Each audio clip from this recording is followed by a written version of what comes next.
हर्षल पाटील या तरुण युवा ठेकेदारानं आत्महत्या केली त्याचं कारण हेच आहे. हे जे गावागावातले सुशिक्षित बेरोजगार ज्यांना नोकऱ्या मिळत नाहीत म्हणून मोठ्या आशेनं अशा प्रकारची कामं घेतात त्यांच्या आयुष्याची वाताहत अशा पद्धतीनं झालेली आहे.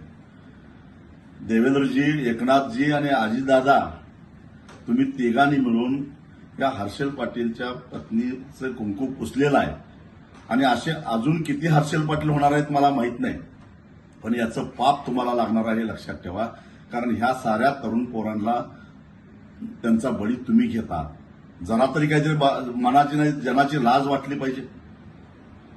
महाराष्ट्रामध्ये सार्वजनिक बांधकाम खातं आणि हे जे जलजीवन मिशनचे मिळून जे काही वेगवेगळ्या ठेकेदारांनी कामं केलेली आहेत, तुम्ही वर्क ऑर्डर काढली, प्रशासकीय मान्यता दिली, कामं पूर्ण झाली, परंतु हे ठेकेदार मंत्रालयामध्ये हेलपाटे घालतात. असे 90,000 कोटी रुपयाची थकबाकी राहिलेली आहे. याची एकदा शेतपत्रिका काढा.